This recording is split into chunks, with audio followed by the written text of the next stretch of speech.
cinnamon, very important to this recipe. You need those fall flavors. And some pumpkin spice. Again, very important to bring up that pumpkin a little bit more. And then some allspice for that nice punch. It might be March, but it's always fall around here. Now we've got some milk. You can use a milk alternative if you like, and some butter. Again, you can use whatever vegan alternatives you might want to use. Next, for our crumble topping, we are going to keep it keto with some nuts. Here I've just got some walnuts and pecans. Some whole walnuts and pecans, and I'm going to chop these up myself here. I don't really like to buy the pre-chopped ones. I just prefer to do it myself, quite honestly. Grab yourself a little ramekin like this, something ceramic that can withstand going in the oven. You're going to fill this with butter. You're going to just wipe the butter in there like that. I'm going to show you in just a second. So you take a little piece of butter like that, and you just go ahead and wipe down the inside so that as little as possible sticks to the ramekin itself. This makes it easier to get out later if you wanted to cut it into smaller pieces, but I personally am just going to eat it right out of the ramekin since it's just me. But if you wanted to serve it or put it on a plate or take some cool pictures or something like that, I would advise buttering it up, and it also just helps enhance the flavor. It just makes it more rich and buttery and delicious. So we're going to go ahead and chop up our nuts here. Give them a good rough chop. It kind of depends on how you like your topping. I personally like mine to be pretty robust, so it's just kind of a rough chop. You could put this in a food processor if you wanted to and almost make like a graham cracker crumble topping. If you want to keep it keto friendly and want a crust, you can also make a crust out of this by doing the same thing that I'm going to do in a minute with some butter and sugar. And again, it would still be keto. It would just be more of a thin, dusty crust.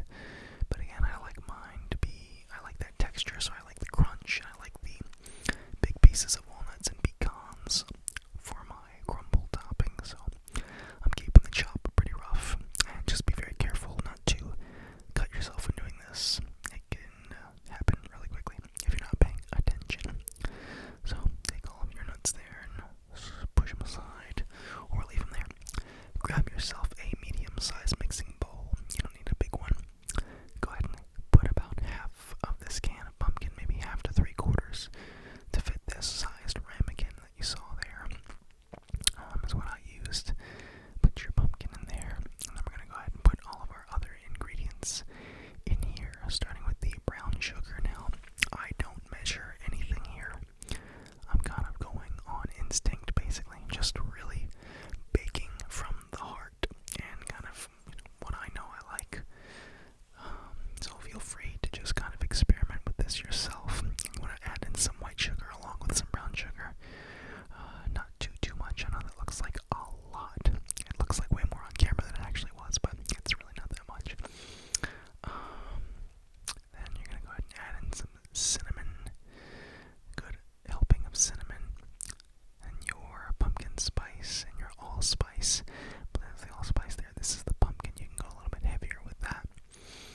So there we've got all of our spices, and you're going to mix that up before you put in the milk. That way everything gets nice and homogeneous before the liquid hits it. Give it a good stir, and you don't want to overmix it. You don't have to overmix it with like a mixer or anything like that. Just hand mix with a spatula. I almost forgot to mention salt. Very, very important, as I always say in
sweet topping there, so a little bit more salt on the crumble topping than there was in the pie itself. Then your brown sugar. So just a quick note, definitely just do like a pinch of salt in your pumpkin filling, but a lot more salt on top for your pumpkin crumble topping. It's just going to help balance those flavors, the sweetness and the salty. Take your melted but not browned butter and put that into your nut mixture there with your sugar and salt. And mix that up until it kind of clumps together and makes almost like a, I guess you would say like a coffee cake crumble topping, but obviously with pecans and walnuts. And just mix it up. Put in your cinnamon for some more aromatics and flavor there. Good helping of cinnamon there. And just mix that up. Again, keep it pretty rough. You don't have to make it perfect. It just has to be incorporated enough to where it's not super uneven, so you don't get like, a bunch of cinnamon on one end and none on the other, because that would be silly. And then after that's done, give it a taste. Make sure it's how you like it. And it was. So then we're going to take our mixture here and just give it another mix. Give it a sniff. That's what I did there. It looks kind of funny on camera, but a little tiny taste before it goes in the oven to make sure it's where I want it. Now, I want it just a tiny bit sweeter. So I'm going to add a little bit more of the white sugar because the brown is very, very overpowering. So if you want to bring up your sweetness just a little bit, add a little more white sugar, not so much the brown, unless you're really going for that rich flavor. Now go ahead and put this mixture into your ramekin, the oven-safe ramekin that you picked out earlier. That should be all buttered up, and go ahead and fill that up. Get as much of that filling into the ramekin as possible. And you're on your way. Just really be sure to scrape down the sides and also flatten out your mixture as much as you can once it's in the ramekin so you don't get any bubbles or weird formations. You don't want your crumble topping to like fall off in the oven. And because I'm using Swerve, the oven did get very smoky, so if you're using a keto alternative sugar, just watch the oven. Just be careful. It doesn't smoke a whole lot. Next, we go ahead and add our crumble topping to our pumpkin mixture here. Make sure it's even and just make it, look the way you want it to look. I used a generous portion. I do really like my crumble toppings, as you can see. So, just make it as even, pat it down a little bit. You can make it a little mound if you want. And this is what it should look like before it goes in the oven. That's not perfect, but now in a 350-degree oven it goes for about 45 minutes to an hour. And then this is the final product. It's a nice little browning on the top. It looks pretty good, so let's see how it turned out. And there we have it. Our crumble.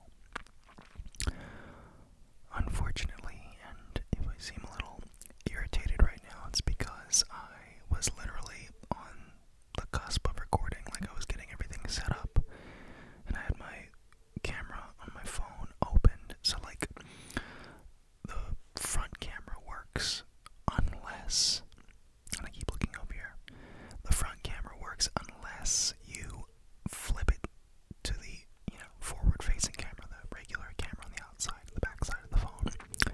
If you do that, the camera doesn't work at all. You can't flip it back, and it takes, sometimes minutes, sometimes hours, sometimes days until it just decides to start working again. But front camera only, and I literally accidentally hit the button, or accidentally flipped the camera. I had my finger on my phone, and I just accidentally tapped it, and I was like, oh no. And sure enough, cameras failed. So I'm without a camera once again, and the only reason I'm recording this video right now like this with the webcam is because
consistency. It's definitely not like, if you follow the directions, it's not like pumpkin pie in the sense that the filling holds its structure, because it doesn't really. Like maybe if you froze it, but which you could because there's no eggs or anything, so.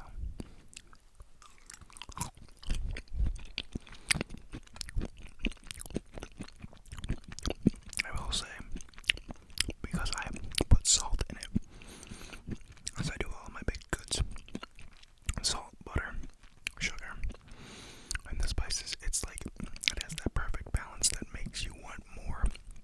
Like if you eat a bite and you're like, oh my god, that's so rich, I probably could not eat another bite, and then you're like, well, maybe I'll just have another bite because it wasn't that sweet.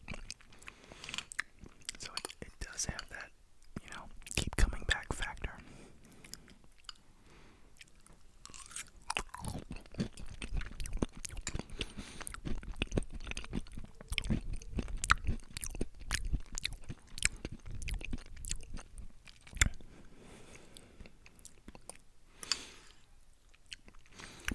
I will say I probably would, if I made this again, which I probably will, I would probably put a different kind of nut in the mix itself, like in the pumpkin batter, just for some textural diversity, because it's all, like basically, it's one texture with the pumpkin filling. It's just pumpkin, which is good, but I like a little bit of diversity in the crunch or something like that.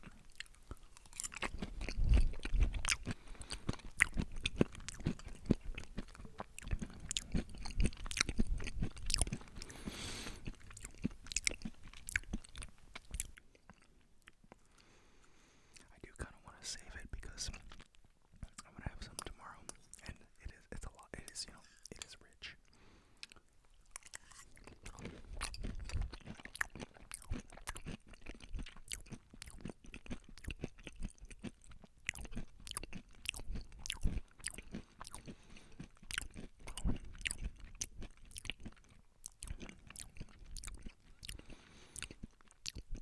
Dennis and I went to the park, 2 parks actually today, and thankfully no panic attacks, but I haven't felt great all day. I've been really, really, really tired all day. Lately I've been very tired in the day, like, from the time I wake up until around 8, 9 o'clock at night, and then I get this weird burst of energy where I'm like, I don't feel any chest pains, I don't feel tired or weighed down, I don't feel cramps in my muscles, I feel really good, and I'm able to go to sleep fine. It's not like I'm wired, it's just this strange burst of energy, like in the 2 or 3 hours before I go to bed. But the rest of the day I'm really lagging. Like my legs burn when I go upstairs, and my left arm and hand hurt and feel weird. Still waiting on results from my blood work and echocardiogram, which I actually had never had done before. It wasn't like an ECG like they did in the hospital. This was intensive. Like I could see my heart on the screen beating, and I could hear the sound waves and stuff like that. It was very, very intensive. It took about 25 minutes to do, to get all the images and whatnot. But at least it was thorough, and hopefully I'll have some answers in a couple of days. But I do find it a little frustrating that the blood work hasn't come back yet. Actually, on that front, I just realized I don't think I've said anything about it, but I did get a phone call about my ultrasound early Monday morning. I was still asleep and I actually missed the call, so I called the doctor back, and all clear. There's nothing in my stomach. And I don't know if I said this on Monday's video, but I was researching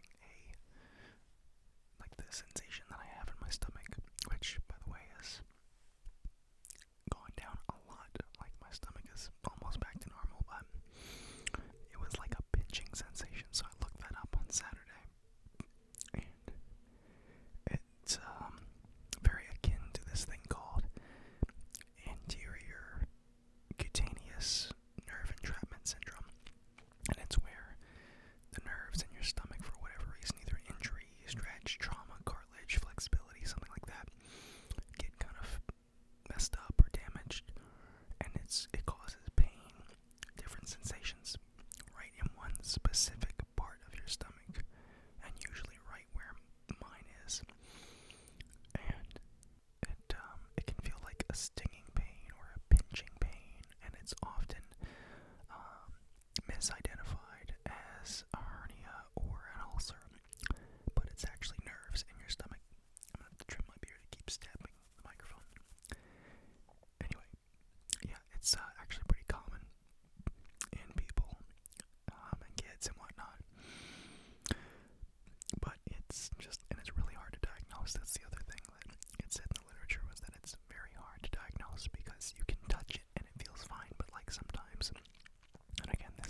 sometimes a physical symptom, not a mental thing that'll kick the party off. And I was carrying some plates to the back to like the dish area, and I had to hurry up because every time I leave the bar, tickets print on the little printer because where I work, the bartender makes drinks for their guests and the entire restaurant. It's kind of a flawed system, and with two bartenders it works, but with just one it can be crazy. And I found out how crazy for myself on Saturday, because I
subscribe.